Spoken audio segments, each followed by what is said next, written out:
பார்க்குற எல்லா செல்லங்களும் எல்லா விதமான நன்மைகளையும் பெற்று நீடூழி வாழணும்னு நம்ம வேண்டிக்கிறேன். இன்றைக்கி ரொம்ப முக்கியமான டாபிக் ஜோதிடம். ஜோதிடம்னா என்ன அப்படிங்கிறது என்னென்னா, நம்ம வருங்காலத்தை சொல்கிறாங்க, முடிஞ்ச காலத்தையும் சொல்கிறாங்க, இதெல்லாம் இருக்குது. அது ஒரு பக்கம். அதுக்கு முன்னால் உங்களுக்கு எத்தனை காது நான் கேட்கலாமா? 2மா அப்படின்னு சொல்லிடுவீங்க. ஓகே. எத்தனை கண்? 2. மூக்கு 2 துவாரம் இருக்குது ஆனால் மூக்கில், இல்லையா? ஆனால் 2 மூக்குன்னு சொல்ல மாட்டோம், ஒரு மூக்கு. எத்தனை கை? 2 கை, 2 கால், இல்லையா? எல்லாம் இருக்குது.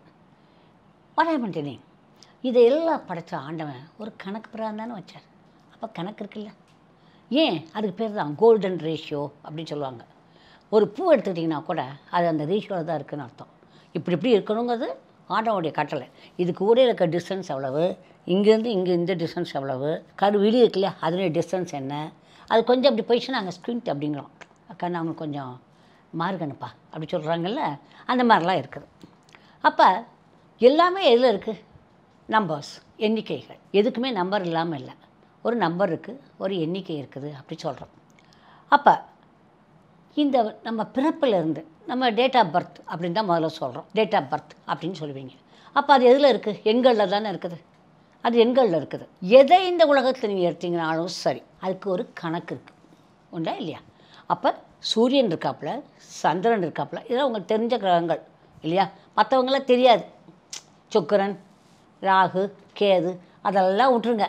உங்களுக்கு தெரிஞ்சது சூரியன், அடுத்தது சந்திரன். நவ கிரகத்தில் 2 கிரகம் நம்ம கண்ணால் பார்க்க முடியும். அதனாலனா சூரியன்லாம் பக்கத்தில் பார்க்க முடியாது. சூரியன் இருக்குது தெரியுது, புரிஞ்சுதா கண்ணுங்களா? சரி. அப்போ இந்த கிரகங்கள் இப்போ நீங்கள் காலைன்னு சொல்கிறீங்க, மாலைன்னு சொல்கிறீங்க.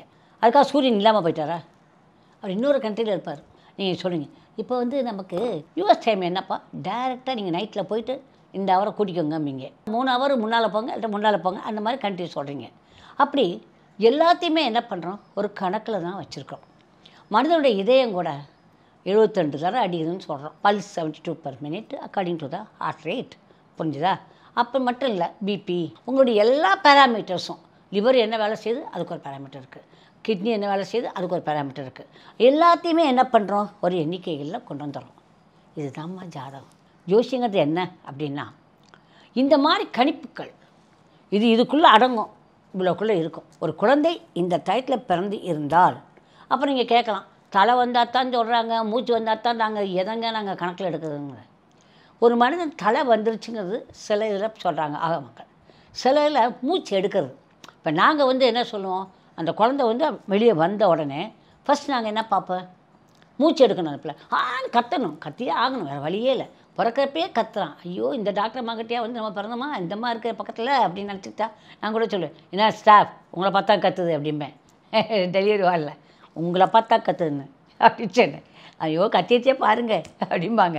அது மாதிரி நாங்கள் எல்லோரும் குழந்தை பிறந்தோடனே இல்லாட்டி அடி. அந்த காலத்தில் நாங்கள் அப்படிலாம் அடிப்போம், பட்டு பட்டு புதத்தில் அடிப்போம். அப்புறம் தலையில் தொங்க போட்டுலாம் பண்ணுவோம். மூணு இருப்பாங்க, என்ன உம்முன்னு இருக்க அப்படின்னு சொல்லுவோம். அப்புறம் கத்திடுவோம். புரிஞ்சு அதுக்கு ஒரு சின்ன கொஞ்சம் ஊசியெல்லாம் போடுவோம். அது மாதிரி பிள்ளை கத்திடும். அந்த மாதிரி குழந்தைகள் கத்தணும். அப்படி கத்துறப்ப மூச்சு உள்ளே என்ன பண்ணும்? சர்ஃபக்ஷன் ஃபேக்டர்ஸ்ன்னு சொல்கிறேன். அந்த லங்ஸில் இருந்துட்டு என்ன பண்ணும்? மூச்சு ஆன்னு எடுக்குது. அப்போ அதை தானே உயிர்னு எடுத்துக்கணும் அப்படி நான் சொல்கிறேன். புரிஞ்சுதா? உயிர் இருக்குன்னா ஒரு மூச்சில் ஆரம்பித்து ஒரு மூச்சில் முடியுது நம்மளுடைய வாழ்க்கை, இல்லையா? அந்த மூச்சு ஆரம்பத்தை கூட நம்ம எடுத்துக்கிட்டோம்னாலும் கணக்கு கரெக்டாக தான் வரும்னு நான் நினைக்கிறேன். புரிஞ்சா கண்ணுங்களா? அந்த மாதிரி இந்த ஜோதிட கலை அப்படிங்கிறது ஒரு சூப்பர் ஆர்ட். அதை கையாளுற விதத்துலேயே இருக்குது. நல்லா நீங்கள் புரிஞ்சுக்கணும் எப்படி கையாளுறோம் அப்படின்னு இருக்குது எல்லாம். அப்போ நீங்கள் இல்லைங்க ஜோதிடம்னா பொய்யுங்க அப்படின்னு சொன்னால், அப்போ நீங்கள் அமாவாசை பொய்ன்னு சொல்லணும், பௌர்ணமியை பொய்ன்னு சொல்லணும்ல. அமாவாசை அன்றைக்கி இருட்டாக இருக்குதே, நம்மளுடைய கடலில் போயிட்டு அலைகள் எப்படி வருதுன்னு பாருங்கள். அமாவாசை அன்றைக்கி பௌர்ணமி அன்னையும் வித்தியாசம் இருக்குது. ஏன் அப்படி? வாய் அந்த காலத்தில் தானே அமாவாசையை கண்டுபிடிச்சிருந்தாங்க. இதுதாங்க அமாவாசை இப்போயோ சயின்ஸில் கண்டுபிடிச்சாங்க. இல்லை கண்ணுங்களா, எந்த காலமோ வச்சுட்டு போன சயின்ஸ் தான் அது. கரெக்ட். அமாவாசை பௌர்ணமி இந்த திதிகள், இந்த திதியில் பிறந்தால் அப்படி இருக்குன்னு சொல்கிறாங்க. அப்படி இருக்குதே, பரணி நட்சத்திரம்னா அப்படி இருக்குதே. நான் பரணி அதுக்காக சொல்கிறேன், புரிஞ்சுதா? அந்தந்த நட்சத்திரத்துக்குரிய வேலைகள்லாம் காட்டுறாங்களே, அப்படி இல்லைன்னு சொல்ல முடியாது. அப்போனா சில பேருக்கு மட்டும்தாங்க ஜோசியம் படிக்குது, சில பேருக்கு படிக்கிறையே. என்ன ரீசன் அப்படின்னா, அது டிபெண்ட்ஸ் அப்பான் த கால்குலேஷன்ஸு. அதை எப்படி வந்து கணிக்கிறாங்க அப்படிங்கிற முறையில் இருக்குது. சில ஜோதிடர்கள் வந்து வாக்குப்பளிதம் அப்படி சில பேருக்கு இருக்கும், சில பேருக்கு சப்ஜெக்ட் இருக்கும், ஆனால் வாக்குப்பளிதம் இருக்காது. சில பேர்கிட்ட சப்ஜெக்டுக்கு மேலே வந்து அவங்களுடைய வாக்குப்பளிதம் இருக்கும். ஏன்னா அவங்களுடைய அந்த மாதிரி அவங்க ஆறாவை ஆக்கியிருப்பாங்க. பேசி பேசி அவங்க வந்து என்ன பண்ணியிருப்பாங்கன்னா, இந்த மாதிரி இருந்தால் இப்படி தான் இருக்கணும், இந்த மாதிரி இருந்தால் நடந்துடும் அப்படிங்கிற ஒரு தில்லு, ஒரு அவங்க பேச்சில் வந்து அந்த வலிமை இருக்கும். அந்த வலிமை இருந்தால் டப்பு டப்பு டப்பு நடந்துட்டு போயிட்டே இருக்கும். அந்த மாதிரி இருக்காங்க. அதனால் இது எல்லாமும் கலந்தது. உங்கள் ஆறா, மனிதனுடைய சக்கரா, இதெல்லாம் பேலன்ஸாக இருக்க பார்க்குறது ஒரு கலை. என்னென்னா அது ஜோதிட கலை. நம்மளுடைய சக்தி எந்த ரூபத்தில் இருக்குது, அதனுடைய இது ஓட்டம் எப்படி இருக்குது அப்படிங்கிறத கணிக்கிறதுக்கு ஒரு கலை என்னென்னா ஜோதிடம். மறந்துடக்கூடாது. ஜோதிட கலைங்கிறது உண்மையானது, அது உண்டு உண்டு உண்டு, புரிஞ்சுதா? ஆனால் அது இல்லைன்னு சொல்ல நம்ம இந்த பாருங்கள், உலகத்தில் எதுவுமே உண்டுங்களா அப்படி இல்லைங்களா? உண்டென்பார் அது உண்டு, இல்லை என்றால் அது இல்லை, அவ்வளோதான். புரிஞ்சா? ஒரு கல்லை பார்த்து நான் சாமிங்கிறேன், அந்த கல்லை நான் சாமின்னு வைக்கிறேன், அது பவராக அதில் பார்க்கலாமா? ஒரு பவர். நான் ஒரு இனிஷியேஷனை கொடுக்குறேன், ஒரு கல்லை வைக்கிறேன், நீங்கள் இதை கேளுங்க எல்லாமே நடக்கும்னா சத்தியமாக நடக்கும் கண்ணுங்களா? அந்த மாதிரி தான் கடவுள். அப்படி நினச்சதா அது கடவுள் தான். அப்படி இல்லைன்னு நினச்சின்னா இல்லைன்னு அர்த்தம். புரிஞ்சுதா? அப்போ கடவுள் எங்கேயோ வந்து நம்ம வந்து வெளியே கொண்டு வரோம், பட் உள்ளே இருக்கார், நமக்குள்ளே உள்ளே இருக்கார் கடவுள். அதை கொண்டு வரணும்னா முக்கியமான ஒன்று என்னென்னா அதுலேயும் ஜோதிடம் வேணும். அன்பை வெளியே கொண்டுறதை கூட எல்லோரும் அன்பை வெளியே காட்டிட மாட்டாங்க, எல்லாராலையும் கொண்டு வர முடியாது. பாதி காலம் அவங்களுக்கு வந்து என்ன ஆயிரும்னா ஈகோலே போயிடும். ஈகோ, நான் நான் நான் அப்படிங்கிற ஈகோ. அப்புறம் அடுத்தவங்களை நம்பாதத்தனம், எப்போ பார்த்தாலும் ஒருத்தர்கிட்ட குறை கண்டுபிடிக்கிறது, தாங்கிற ஈகோ, அப்படிலாம் இருந்தால் அது வந்து என்னென்னா இது கூட ஜோதிடமா அப்படின்னா ஆமாங்கிறேன். நான் பார்க்க ஜோதிடத்தை வந்து நான் ரொம்ப வருஷமாக சின்ன வயசுலேருந்தே நாங்கள் ஜோதிடம் பார்க்கத்தான் செய்கிறோம். அதுக்காக நான் அதுக்கு பின்னால் போகணுன்னு சொல்ல மாட்டேன். ஜோதிடம் வேணும், அது ஒரு கைடன்ஸ். அது வந்து நமக்கு வந்து ஒரு கைடன்ஸ். ஓ இந்த பாதை எப்பா நீ இந்த 4 பாதை இருக்குது, எந்த பாதையில் போனால் கொஞ்சம் சீக்கிரமாக போகலாம் அப்படின்னு கேட்டால் நீங்கள் 4 பாதையை நம்பாதீங்க அப்படி சொன்னால் எப்படி? எத்தனையோ பாதை இருக்கலாம், இதெல்லாம் நம்ப முடியாதுங்க, இந்த பாதையெல்லாம் நம்ப முடியாதுங்கன்னு சொன்னால் எப்படி கண்ணா? நியாயமாக இல்லைல்ல? உங்களுக்கு தெரிஞ்சால் சொல்லுங்கள், இது எங்கூட எதில் போகலாம், கொஞ்சம் கிட்டக்க போகலான்னு கேட்டோம்னா இந்த பாதையில் போங்க கிட்டக்கமாக போயிடலாங்கிற மாதிரி தான் ஜோதிடம்.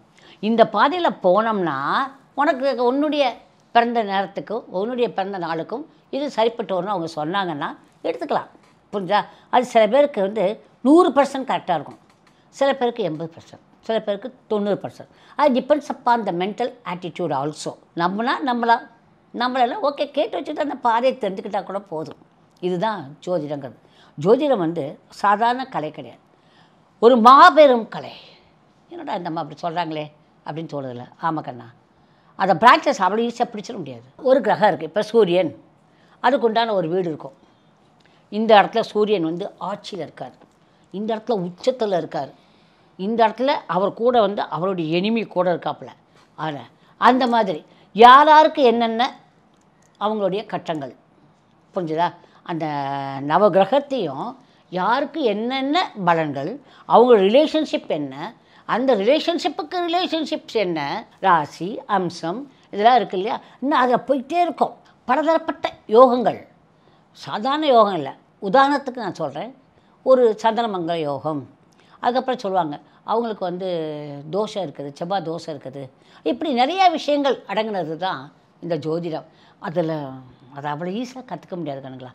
என்னை கற்றுக்க சொன்னாங்க, நமக்கு அது லாய்ப்பட்டு. ஏன்னா கணக்கு அடிப்படையில் டக்கு டக்கு டக்கு டக்குன்னு கணக்கு போடுவாங்க. இல்லை இத்தனை வருஷம் இருக்குன்னா இது இருப்பு, சுக்கிர திசை இருப்பு இல்லை, இந்த நேரத்தில் அவங்க என்கிட்ட ஒருத்தர் இருக்கார், அவர் இந்த நேரத்தில் அவங்க பிறந்திருந்தால் தான் இந்த நட்சத்திரம் வரும், இந்த இது ராசி குண்டலம் எப்படி இருக்கும் அப்படின்னு சொல்லிடுவார்.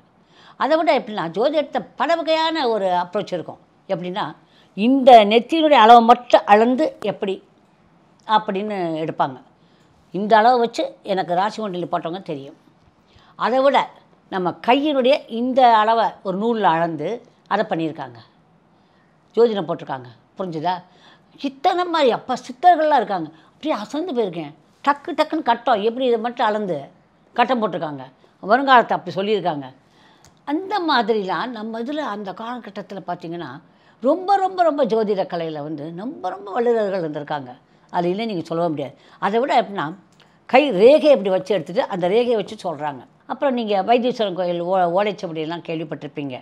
அதெல்லாம் சில பேருக்கு ரொம்ப அத்தா கண்டுபிடிச்சிருவாங்க. இவ்வளோ மக்கள் பிறந்துக்கிற எப்படி நான் கேட்டிருக்கேன். நம்ம எல்லா மக்களும் பிறந்திருந்தாலும்மா அதில் தான் நம்ம ரேகி சயின்ஸ் வரும். எல்லாரும் உலகத்தில் ஒரு புள்ளி அப்படின்னு நான் சொல்லுவேன். அந்த மாதிரி அதை சொல்லுவாங்க. ஸோ வாட் ஐம் டெல்லிங், ஜோதிட கலைங்கிறது ஒரு அருமையான கலை. அதை நான் நம்புகிறேன். அதே சமயம் நான் பின்னால் போகிறேன் அப்படின்னு நான் சொல்ல மாட்டேன். ஐ லவ் ஜோதிடம். அக்கார்டிங் டு தட் கடவுள் வரைக்கும் அந்த ஜோதிட கலையோடு கம்பைன் ஆனவங்க தான் அப்படின்னு சொல்லுவாங்க. ராமர் ஜாதகம், அதுக்கப்புறம் என்ன சொல்லுவாங்க, கணபதி ஜாதகம், அதுக்கப்புறம் ஜாதகத்தையே அனுமன் ஜாதகம், அதெல்லாம் வச்சு கும்பிட்டிங்கன்னா நல்லாயிருக்கும் அப்படி சொல்லுவாங்க. நான் அதெல்லாம் வச்சு பார்த்துருக்கேன். புரிஞ்சாக்கணுங்களா? அது இவங்களாக கணிச்சது தான். அது இந்த மாதிரி இருந்தால் இந்த மாதிரி இருக்கலாம் ஒரு கட்டங்கள் அப்படின்னு கொண்டு வந்தது. ஆனால் ஜோதிடக்கலையில் நீங்கள் உள்ளே போனீங்கன்னா உலகமே அதற்குள் அடக்கம். புரிஞ்சுதா? இந்த ஜோதிடக்கலையை ஏமா இன்றைக்கி திடீர்னு இவ்வளோ பேசுகிறீங்க அப்படின்னா, நம்ம இதில் ஜோ அகாடமி அப்படின்னு ஒன்று எனர்ஜி நர்ஸோடு சேர்ந்துருக்காங்க. அவங்க வந்து என்ன பண்ணுறாங்கன்னா, நீங்கள் என்ன கேள்வி கேட்டாலும் சரி, ஒரு 3 கேள்வி கேட்கலாம், ஒரு 6 கேள்வியும் கேட்கலாம். அது depends upon your wish and will. உங்களுக்கு என்ன தேவையோ அதை கேட்டுன்னா வல்லுநர்கள் அவங்க வந்து உங்களுக்கு கணித்து அனுப்புகிறாங்க. புரிஞ்சுதா? எப்படி அப்படின்னா அவங்க வந்து அதை ஆராயிறாங்க. நீங்கள் வந்து அனுப்பணும். உங்களுடைய ராசி குண்டலினி, அம்ச குண்டலினி, அது எதுனாலும் நீங்கள் அனுப்பணும். அவங்க கேட்குறது நீங்கள் அனுப்பணும். அதுக்கு என்ன பண்ணுறீங்கன்னா, தேவையான என்ன அப்படின்னு சொல்லிவிட்டு ஏற்கனவே உங்கள் நம்பர் கொடுப்பாங்க. அந்த நம்பரில் உங்களுடைய கொஸ்டின்ஸ் என்ன, உங்கள் ஃபோட்டோ, உங்களுடைய அட்ரஸ்ஸு. எதுக்காக அதை ஃபோட்டோன்னு அடிச்சுக்கிறேன்னா, என்ன நடந்தாலும் சரி எனர்ஜி நர்ஸில் என்ன உண்டு, தீட்சை உண்டு. அப்போ உங்களுக்கு என்ன, இப்போ உங்களுக்கு என்ன தேவை, உங்களுக்கு முக்கியமானது எது, எப்படி நடந்துகிட்ருக்கு, சரி அது போச்சுன்னா அதுக்கு நீங்கள் என்ன பரிகாரம் பண்ணலாம், உங்களுக்கு எதாவது பிரச்சனை இருக்கா, அப்போ அதுக்கு எதாவது பரிகாரம் பண்ண முடியுமா, இதே அவங்க சொல்கிறாங்க. இது ஜோ அகாடமியில் தே அனலைசிங் யுவர் ராசி குண்டலினி. உங்களுடைய ஜாதகத்தை நல்லா படித்து அனலைஸ் பண்ணி உங்களுடைய கொஸ்டின்ஸ்க்கு ஆன்சர் பண்ணுறாங்க. புரிஞ்சுதா? அது உங்களுக்கு எழுத்து மூலமாக தமிழ்னா தமிழில் வந்துடும், இங்கிலீஷில் வந்துடும். புரிஞ்சுதா? அந்த மாதிரி கிடச்சிரும். நீங்கள் எப்படி இதை காண்டாக்ட் பண்ணணுன்னா, அந்த நம்பர்ஸில் கேட்டுட்டு நான் என்ன பண்ணணும் இதுக்கு அப்படின்னு கேட்டிங்கன்னா, கணேஷ் பாபு இல்லாட்டா ரமேஷ், ராஜேஷ், இந்த 3 பேர் இதை வந்து உங்களுக்கு பதில் சொல்லுவாங்க. என்ன பண்ணுவோம், உங்களுக்கு கைட் பண்ணுவாங்க. இந்த 3 பேர் கைட் பண்ணாங்கன்னா according to that you can ask the questions. அது கொஸ்டின்ஸோடு உங்களுக்கு என்னென்ன பண்ணணும் அப்படின்னு சொல்லி அவங்க நம்பரை நீங்கள் டயல் பண்ணிட்டீங்கன்னா உங்களுக்கு எல்லா விவரமும் வந்துடும். ஜோ அகாடமிலேருந்து they will do the best to you. அவங்க வந்து பெஸ்ட்டு உங்களுக்கு பண்ணணும்னு நினச்சி பண்ண போகிறாங்க. புரிஞ்சுதா? அவங்க பண்ணிகிட்டு இருக்காங்க. அதை நான் எங்களோட சேர்ந்து பண்ணுங்கள், எங்கள் மக்களுக்கு பண்ணுங்கன்னு கேட்டால சரின்னு சொல்லியிருக்காப்புல. புரிஞ்சாக்கணுங்களா? ஸோ ஜோ அகாடமியில் உங்களுக்கு என்ன தேவையோ அதை நான் இப்போ கேட்குறதுங்க ஜோ அகாடமிக்காக பேசுகிறேன், எங்களுக்கு இதை பண்ணணும், என்ன பண்ணணும் அப்படி சொல்லி கேட்குறோம். ஏன்னா ரேக்கிங்கிறது வேறு, ஜோ அகாடமி வேறு. புரிஞ்சுக்கணும் நீங்கள். Jo academy is different from reiki. ரேக்கியில் நாங்கள் என்ன பண்ணுவோம் அதையும் நாங்கள் சொல்கிறோம். புரிஞ்சுதா? உங்கள் பிரச்சனைகள் தான் அது நாங்கள் வேறு மாதிரி பண்ணிக்கிறோம். நான் சொன்னேன் இல்லையா, இப்போ சால்விக் ரகசியா அப்படி ஒன்று இருக்குது அப்படி சொல்லியிருக்கேன், அதில் வேறு மாதிரி பண்ணுவோம். இப்போ இதுக்கே சால்விக் ரகசியா உங்களுக்கு வேணும்னா அந்த ஜோ அகாடமிலேருந்து நாங்கள் சொல்லுவோம். இந்த மாதிரி இருக்கவங்களுக்கு நானே கண்டுபிடிச்சி ஓகே நான் எல்லாத்தையும் வந்து நான் பார்ப்பேன், ஏன்னா எனக்கு தெரிஞ்சுக்கணுங்கக்கா பார்க்குறேன். அப்படி பண்ணுறப்ப நானே உங்களுக்கு வந்து ஒரு ரெமெடி ஃப்ரம் சால்விக் ரகசியாலேருந்து இருக்குமா அப்படி சொல்லி நாங்கள் சொல்லுவோம். புரிஞ்சிச்சா? இந்த மாதிரி நிறைய இதை கலந்து இல்லை, மொத்தத்தில் நம்மகிட்ட 30 கலைகள் இருக்குது எனர்ஜி நர்ஸில். அது ஏதாவது ஒன்று உங்களுக்கு கூட என்ன பண்ணுவோம், இதை கூட நீங்கள் இதை பண்ணிக்கலாமே, கலையை கற்றுக்கோங்கன்னு சொல்கிறதில்ல, அதுலேருந்து உங்களுக்கு ஒரு ரெமெடி அதுதான். புரிஞ்சிச்சா? கலைகளை கற்றுக்கிறது நிறையா பேர் நீங்களே ரேக்கி 1 and 2 இல்லாமல் நான் எந்த கலையும் கொடுக்கறதில்ல. Because you should know what is base. எனர்ஜின்னா என்ன, அப்படி பண்ணுறப்பே எனர்ஜி போகணும், அப்படி தெரியணும். புரிஞ்சாக்கணுங்களா? அந்த மாதிரி பண்ணுங்கள். ஓகே, உங்களுக்கு என்ன வேணுமாலும் ஜோதிடத்தில் கேள்விகள் கேட்கலாம். அது ஜோ அகாடமின்னு சொல்லித்தான் நீங்கள் கேட்கணும். கேட்டிங்கன்னா you will be getting a very good answers from the experts.